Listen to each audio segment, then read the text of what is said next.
Welcome to Good Morning Hospitality, your one-stop shop for the latest news, noteworthy trends, and thought-provoking discussions across the industry.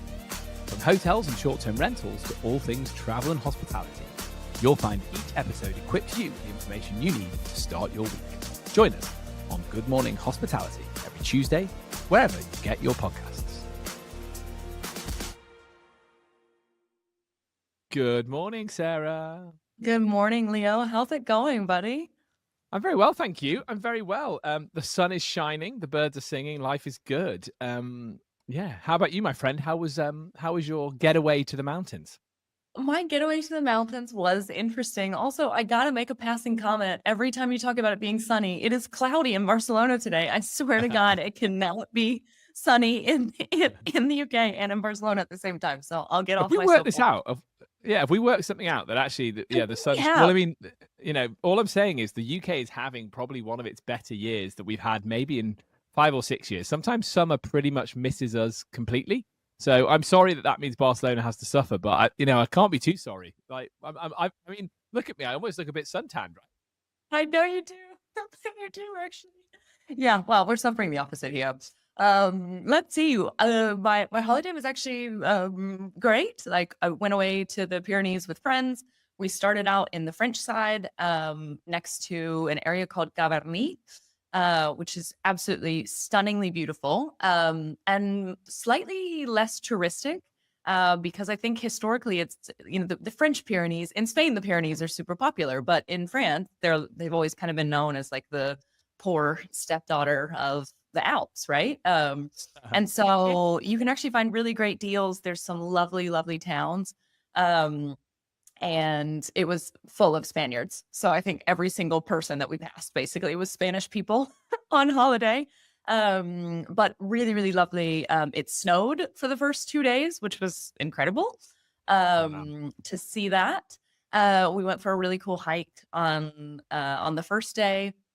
And yeah, super, super, super enjoyable. We got sun in the morning, and then as we were on the way back from the hike, it started snowing, and so we were like, yes, we perfectly timed it. And then yeah, the next day we woke up and we were going to change over to the Spanish side. We got stuck in a snowstorm, and so we got trapped in a restaurant for like 5 hours, which meant that I decided that I was going to eat all kinds of fatty foods after having 3 croissants on the French side before crossing.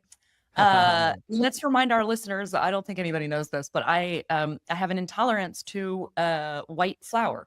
So I can have like spelt or anything else, but like white flour really does me in. And I had 3 croissants with that in it, and then proceeded to eat torreznos, which is like basically massive slices of fried bacon.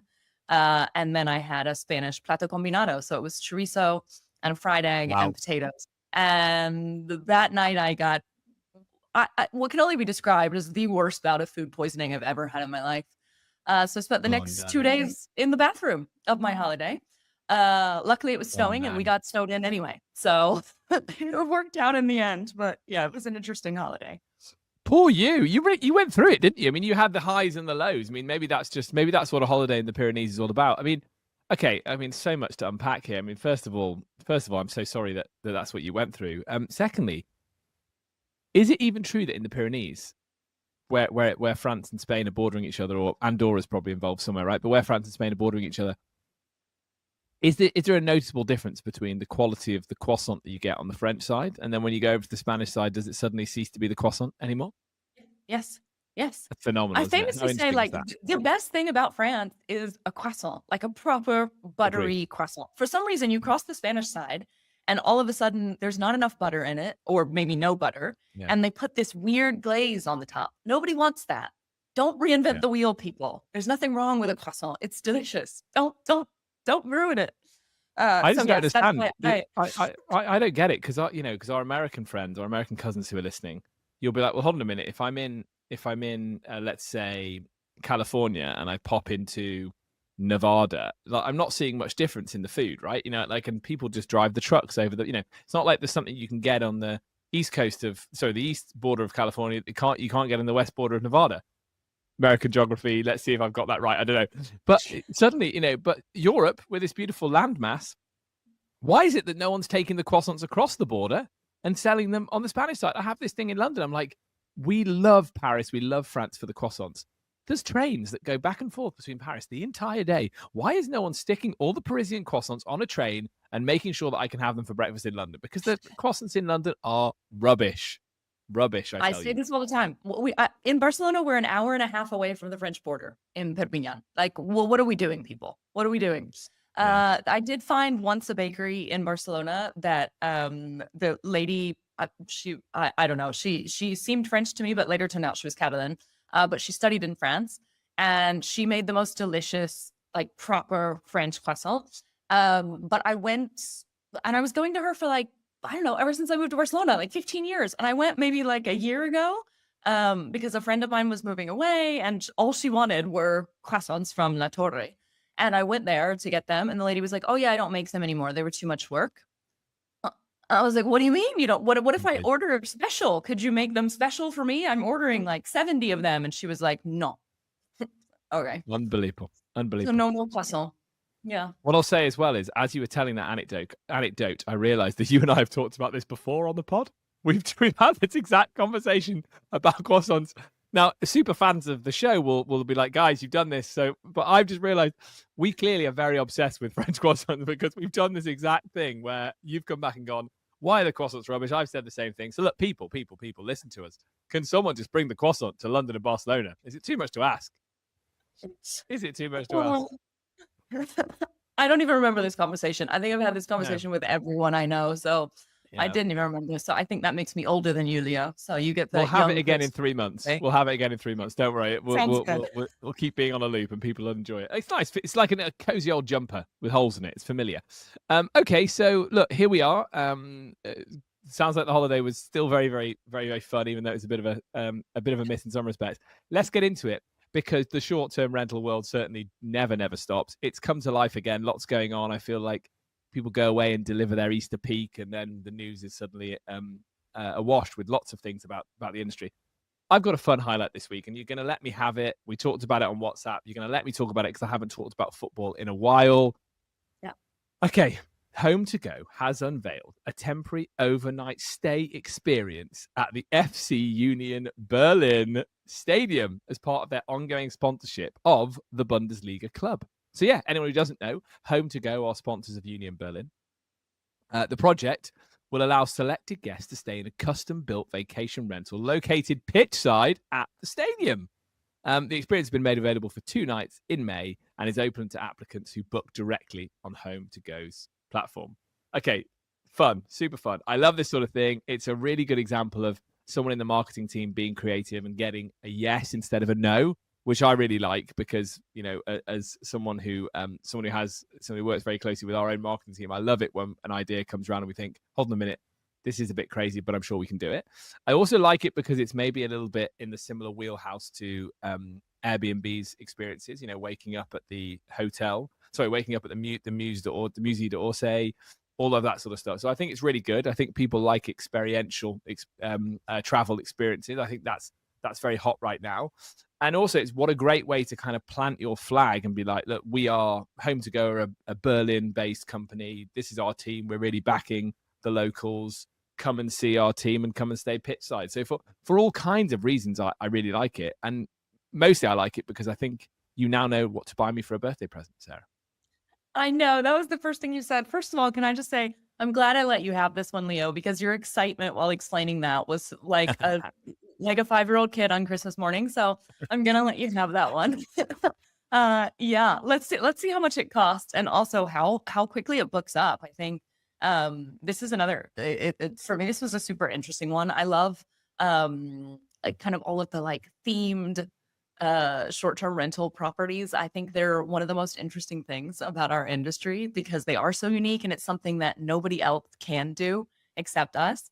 And I think it's a really great example of what makes our industry what makes people get up in the morning, what makes people choose to stay in a short-term rental over a hotel, is that kind of uniqueness and that personality. So although I'm not a fan of the football, I can appreciate how one might find this a wonderful place to stay. If it makes you feel any better about it, I'm sure there'll be plenty of bars on hand for the evening when you're staying in the stadium. So and food. I'm sure there's something to enjoy. Bratwurst and all of those great things, Sarah. So I'm sure there's something for you too. What I like about this conversation is it's teeing us up slightly for something we're going to talk about later when we look at the article in Focus Wire about the short-term rentals category at Crossroads. Is this idea of how do we raise the standard? How do we, and I like that. I know you're a fan of themed rentals, and I remember you mentioning your parents had gone and stayed somewhere else for the weekend because it had a point of interest. Remind me what it was, like a big donut or something. What were they staying in? Can you remember? I've made up a big donut. They stayed in a tree house. There you go, a tree house. Yeah. It was a nightmare because they have like a 20-kilo pit bull, and she was scared of the wicked stairs, and so my dad had to carry her up. I have photos of my dad carrying her up into the treehouse. She did not enjoy her stay. Yeah, I was going to say that's the downside of the sort of themed stay, but it's making sure that as a hospitality vertical, we're having positive news around what we're doing. So I'm all for this. I'm all for creative thinking, and again talking about how you use the word unique, right? Only we can do that as a category, and it's amazing how hosts can put their heart and their soul and their thought into something to make something as creative as a treehouse in the back garden, or a convert a container into a small apartment. So I'm all for that sort of stuff, and I hope we see more of it coming into summer. What caught your eye this week, my friend? Yeah, I think as many of our listeners probably have already heard something about this, Airbnb has released a new policy regarding anything off platform. So there was quite a lot of content in here. I am curious to see what kind of blowback they get. But I'll just go through some of the main points. So first and foremost, now any property listed on Airbnb needs to have every single fee. Either it has to be a tick box that Airbnb provides you with so that you can separate out those fees and they can combine them into the total nightly rate, or you as the property owner or manager are going to have to calculate what that is and add it into the nightly rate. So there are some exceptions to this. So things like parking, which are optional, that not every guest may want to have in the booking, or maybe that they decide they need later. But for the most part, this does include quite a few things. So things like resort fees, HOA fees, taxes, which I think in Europe, in the US, it's something that I've never really come across in a rental, because normally they are kind of included in whatever you pay for. But in Europe, oftentimes, like you go and check in and they're like, oh yeah, by the way, that's €2 a person and it's a municipal tax and it has to be paid in cash and all these kinds of things. So I can see that as being a tricky one for some of our European hosts to navigate. But also because it's dependent on the number of days of stay. So if it's something that there's not a field in Airbnb and you have to include it in the listing, then you're going to have to calculate for that. So this was a really, really interesting one. I think the kind of key takeaways here are you have to list a full breakdown of any kind of fees. And the other one that I think is going to be a challenging one is they basically essentially outlawed security deposits. So there are some exceptions. For example, hotels that are listed on their platform can charge that classic like security deposit or take a credit card on file. But I know many property managers as well as hosts that are using security deposits for their properties, especially if you're talking about, a huge luxury villa in Marbella that has 8 bedrooms. It's very common that you can have a security deposit for that. And so I think that's going to be an interesting one to navigate for sure. And then there are also, there's one that I actually liked this one because of my frustrations that I talked about on our last recording about trying to get into my Sonder property when I went to London for the Short Stay Summit. Airbnb has now said you cannot require anybody to install a third-party application to get into the property. So that means that you cannot require somebody, for example, to download a Sonder app or a Marriott app or whatever in order to access the actual property. They will allow third-party applications, so things like a Nuki or some other kind of smart lock technology, but only if it is optional. So that means that just being able to do it with the app or with your phone is no longer going to be allowed. So there's going to have to be some sort of a pin pad or some other way to access the property. I think in terms of ease of use for the guest, that's actually good. For a lot of the hosts, especially those that are managing remotely, it may present some challenges. So these were the things out of there that kind of caught my eye. But for sure, I think there's going to be some blowback. I think the way that it was released wasn't taken very well by many hosts and property managers. It seems quite draconian to me. And I'm curious to see how that's going to impact host loyalty with Airbnb as well. What do you think, Leo? It's such an interesting topic, and it seems to be changing hourly, right? The advice I'm hearing now, they're going to potentially push back the release of the new policy, given all the blowback. I think it's important to start from a position of what does Airbnb value more than anything? And I think it's its individual host that has unique properties. I don't think it's its property manager group. I think they, we'll go on to talk about this later, won't we? When we talk about this, or perhaps this is the moment to talk about it. But we know that there are lots of hosts that just exist, that only host within the Airbnb system. So really, they're still driven by this idea that Airbnb are looking at what's being done off platform and thinking, how do I make sure that every time a guest comes to stay with Airbnb, they have a similar experience? So in that respect, you can look at it and go, well, it's quite natural for a big company, the biggest company in the space, to go, I don't want people being sent from pillar to post and being left outside, unable to access a property. So, a door code is a really, really, really good example, because in minutes, your experience can go from being really exciting to really shoddy. And then by the time you enter the property, you've already taken a star off your review. And so I think we can see this as a defensive move from Airbnb, because they want to try and ensure that they are synonymous with good experience. They need to have a strong reputation. I've said it in previous weeks, with AI coming and many buying journeys starting, on an AI chatbot, not on an OTA potentially in the future. How do you distinguish yourself from the crowd? Well, it's got to be like service delivery, right? And potentially the algorithm will be looking at how well rated the property is. So maybe Airbnb just wants really, really, really well rated. Well, I'm sure they just want really well rated properties, and they want to make sure that quality bar is there. So this, to me, I think if you look at it in the context of that, feels quite understandable, that it's a continuation of that idea that they might take people off platform if the standards are not good enough. They might take people off platform if their instructions are not clearly showing what your guest needs to do to access a property. Like and that might fall on a management company that's got 50 properties to really, really make sure that they're laying out what the instructions are. And if you are using a keyless entry system, again, I think that's good. I think keyless entry systems are good, but if they're used properly, because it means you don't have to wait to do the key transfer with a human being. You just go in and off you go. It's great if someone meets you later to give you that concierge experience, but it's not dependent on you getting in or not. But it's just making sure that you're really upfront about what that process is. Same thing with fees. So from what, and again, this is here we are recording. It's probably going to be different by the time this episode goes out, because it's changing hourly. But from what we're hearing, people are we're having it told to us that people are relaxed about the collection of any fee, especially given lots of buildings require you to take a deposit or a waiver, and lots of local authorities require you to check who your person is coming to stay or take a tourist tax. As long as you are upfront about what those fees are in your listing description, that's the most important thing.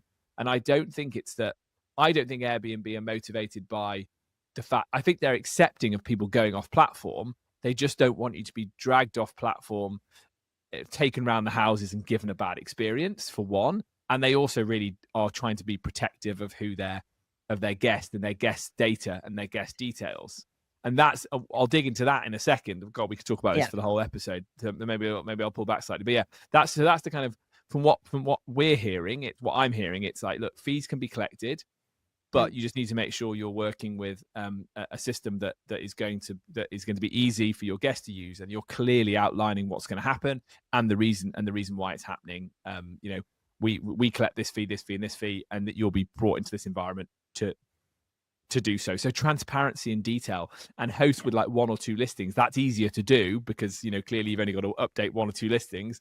Hosts with 50 and 60 listings and unique property access instructions and security deposit checks, they're just going to have to work a bit harder to make sure they're in line with it. But there's also an argument to be said that they might in general pull back, because again, like you, I've seen a lot of blowback online about this. So yeah, so I think that point on the guest is really, really interesting. Airbnb, we know, wants to own the guest. I haven't heard anyone talk about this apart from you and I.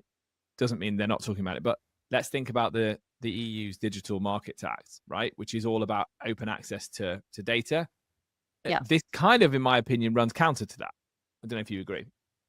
I would agree, and I wouldn't be surprised if somebody lobbies something against it, for sure. I think in particular when it goes to there's another item that you were about to touch on, which is that now you're not allowed as a host or as a property manager to collect contact details. So you're not allowed to say, hey, give me your email address. Well, that doesn't make a whole lot of sense, because what if you need to contact them for something? I can't imagine a world where when I book a property, I'm not given a phone number or a WhatsApp or an email. And so automatically, if I email the property manager, they have to delete my email from their records or something. I don't know. I think it's a slippery slope there. And it also doesn't seem to make a whole lot of sense. And I think especially for the professionals, but even for individuals, I don't have any properties that are like short-term listed on Airbnb because in Barcelona it's tricky. But I do have friends who have some, like either in the Canaries or in other parts of Spain. And a big portion of their business is repeat travelers. You know, I mean, they'll have a family, for example, come and stay in their 3-bedroom property, and they say, hey, this was great. We'd love to book for, you know, whenever next year. So much more of like a traditional sort of holiday vibe. And so in that case, sure, like they're going to go direct next time, and they're going to email or they're going to call or whatever the case may be. So I think to avoid that properly is going to be a challenge for Airbnb. And I don't think it's realistic. Yeah, and that's the bit the bit that doesn't feel right. You know, wanting your guests to have a really seamless check-in experience and be told up front what they're going to be asked to do. Brilliant. Let's all do it, because let's raise the standard. You know, you and I consider ourselves hospitality people. It's the idea that we are in service to our guests to provide them this amazing experience. We're going to go on to talk about that in the next article. It's so related. But don't then make it harder to run your business by limiting access and allowing people not to go that extra mile for their guests. And it's unrealistic. And then it makes everybody kind of question again. It makes everybody think, well, should we be jumping on the direct booking bandwagon because is it attack on our ability to run our businesses? So it's really interesting to watch how the conversation online changes based on what Airbnb are doing next. Because the minute they kind of quote unquote overstep in the view of the professional manager or professional host mind, people start to think, well, how do I get off Airbnb? And that's really interesting. So they do need to think twice about that, because it is getting easier to control your own distribution. We've just talked about social media and the impact that can have. You know, there's lots of ways that people can now get bookings, and that's going to completely be democratized over the next 5 years with AI. So, you know, you also, if you're Airbnb, you want to keep in mind that your supplier also should be respected, because it does make, especially people with long memories who are a bit longer in the tooth even than you and I, think, well, how do we get here? Because it used to be that we used to send out marketing brochures to people, and 1 in 10 would come back and someone would make a booking, and that was how we paid for distribution. Now it happens on Airbnb. But I think I was listening to the US crew, and Michael was saying, you know, I think Tim Rizzolio from Expedia says, look, you know, it's our job to get you the guest, it's your job to get them to come again to you directly. Right. And there has to be an acknowledgement from Airbnb that is the motivation of many of their hosts. And that's the bit that I think they've always kind of bumped heads with people on and not quite seen the world the way that everyone else sees it. Yeah, I would completely agree with that. So let's see what where the dust is going to settle after this. I think, yeah, I agree with you. I think they're going to have some issues with the Digital Markets Act. And I also think Yeah, it seems like maybe they're going to push back the launch because of some of the blowback. So let's continue to keep an eye on it. Yeah. Look, Um, you were right. We've talked a lot about that one, haven't we? Probably more. So I think let's go on. I think we've got time to do the Focuswire article, right, on STR category at a Crossroads. Sarah, do you want to kind of introduce that? Yeah, sure. So this is an article from FocusWire, short-term rentals, a category at a crossroads. So what this article speaks about is basically the fact that coming out of the pandemic, short-term rentals really came out on top. We were sort of the golden child of lodging because we were able to provide access to properties that were more remote, that allowed people to either get together with family and friends in a safe environment as opposed to a hotel. However, as we kind of settle into this new normal, this position is definitely being challenged. So for sure, even though Airbnb has been posting some really strong earnings as of late in particular, there are still some headwinds against our industry. And the majority of those are reputational. So things like viral headlines of bans and restrictions that are citing short-term rentals as the leading cause of the affordable housing crisis in many major cities, which we all know is not entirely true, but we'll leave that there for another day. I won't get on the soapbox today. We haven't got time for the soapbox. I'm trying. Uneven guest experiences, which we just touched on, but we can touch on some more. So things like not having, sort of going to one Airbnb and then the next, time you check in at a Vrbo property and the next time you check in at a Booking.com property, and they're never really the same, right? So this kind of lack of standardization sometimes and professionalization. And then also rising scrutiny in particular from guests under the age of 35. So this is led by a couple of different things. One is, just as you mentioned, Leo, kind of just overall skepticism of the OTAs. So they're much more likely to book a property that they've seen on Instagram, that some influencer has posted, that someone else, that they, even though they don't know this person, this influencer has stayed in this property, and so I only want this property, right? Rather than trusting like an OTA.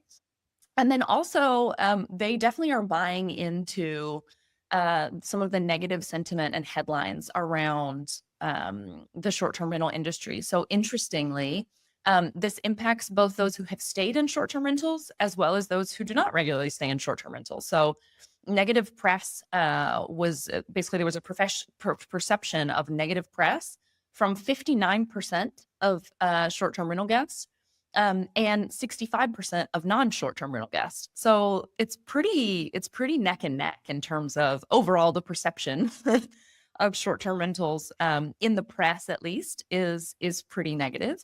And younger travelers in particular are much more sensitive to that. So they have this kind of sense of, well, I don't need to participate, if Barcelona is having a problem with short-term rentals and there's a housing crisis, then I don't need to stay in a short-term rental there. I'll stay in a hotel, or I'll stay somewhere else outside the city where I'm not contributing to this problem. So there's more of like a moral underpinning, I guess you could say, with a lot of these travelers. And so I think it's a trend that's a really interesting one to watch. Yeah. What do you think, Leo? It's phenomenally interesting, isn't it? Like, we're going to talk about, the thing about this article is it's just more of a kind of statement about our industry, which we're going to go on to talk about all summer, I'm sure. Is where are the crowds going to come to? Are they going to come to the urban area, which is, in Europe at least, heavily regulated now? Yeah. We have a battle on our hands, really, because we need to, I think, that short-term rental has a place within an urban area and not just in resorts and by the sea and in coastal and rural and secluded. I do. I think that role is clearly going to be diminished because of all the regulation in Europe, but still the outright bans, I think, are just not going to give the consumer what they want and are not going to provide the tourist mix that cities ultimately want. Short-term rentals are generally more cost-effective if you're traveling in a group, all of that sort of good stuff. And as we've said before, you and I believe in some respects that many buying journeys start by picking the accommodation, not the city. So if you want to drive growth into your city, you know what, have some short-term rentals. So all of that in mind, I agree with this article. I think we are at a bit of a crossroads. So I won't go on my usual soapbox around build the city you want and talk about the regulation. I'm going to, I think, talk more about the service side of this because that's the bit that really jumped out at me, which is this idea of a standardization of what people can expect. As you know, I cut my teeth at One Fine Stay back in the early 2010s when we were getting ready for the London Olympics, and we were building an urban short-term rental business that went on to be 3,000 properties worldwide, LA, New York, Paris, Milan, all of that sort of thing. Bought by Accor Hotel. Why Accor bought it was because they were incredibly impressed with the level of service that business was providing to its customers in stay. They couldn't believe it. Like it was like a roving hotel, like it had cleaners, it had handymen, it had operational support, so that if someone forgot the towels could be delivered when they were on the way to their next job, and they were doing it. It was like last mile logistics plus hotel service. By far, it was not cracked 100% by One Fine Stay. There was huge challenges there, but they were having a go at doing it.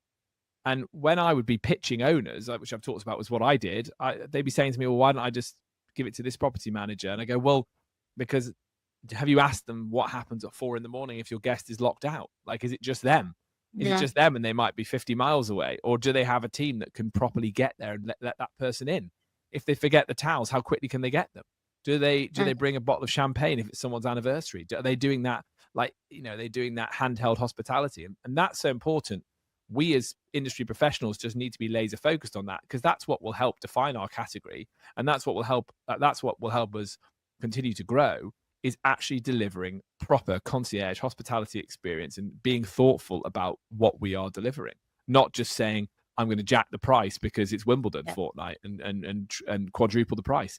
I'm actually going to offer someone some service to back that up. And that's how I'm going to get them to come and book direct. I'm going to both agree with you and challenge you on that comment. I think I agree with you that that's where we need to go as an industry. My challenge to you is that I think historically the reason that single hosts or operators have done better in terms of the ratings of the properties is because they just have one or they just have two, and they do provide that personal touch. So, you're locked out at 4 a.m. Well, guess what? Bob's dropping in to let you in because he lives 2 blocks away, and because it's his property and he cares and he wants you to have a good experience. And so I think there's a lot that we can learn from smaller hosts and operators that really put their heart and soul into this. And I think, again, it's hyper local and it's slow growth, which capitalism doesn't like, but that is what is going to make it work. It's true. It's what's going to work for our industry. It's being able to have that personalized touch. And I think as you scale, if you don't take care of those little things, it can be really difficult to maintain that level of quality and service that is ultimately what guests are expecting now. The standards are higher. The expectations are higher. I totally agree with that. And I think that no one's nailed it yet, right? Which is why which gives us hours and hours of things to talk about every week. But because it's so interesting, it's a category which is growing and changing. Just to add on to that point, because you're dead right about the individual host, it's also a lot easier to run a hosting business with 1 or 2 listings now, because the technology providers are building products for you.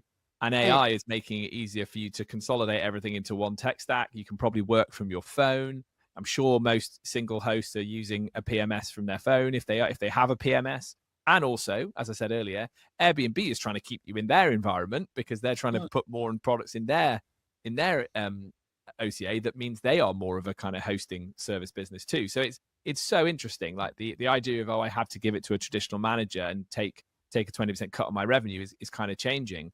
And again, if it continues to be the case that it gets easier and easier for you to host on your own and the quality scores are there, then Airbnb is going to encourage that type of host on their platform. And what Airbnb do first, everybody else kind of has to fall in line with later. So I think it's an incredibly interesting time. Look, we're out of time. Sarah, so nice to hang out with you. Sorry again about the food poisoning. Not what you want when you go away, is it? Let's talk about croissants next week. We haven't talked about that enough. To everyone at home, thanks for joining us. Really nice to see you. If you enjoyed today's show, please hit like, share, subscribe, and all the usual social places. We'll be looking at more data in the coming weeks now as summer starts to hot up. Plus, you'll be very excited to know we're going to do a deep dive focus on the Eurovision Song Contest, because come on, it's that time again. I love it. It's my favorite thing. I feel European every time I watch it, even though I'm technically not. You are. You're one of us. You're one of us. You're one of us. Okay, until next week. Thanks, gang.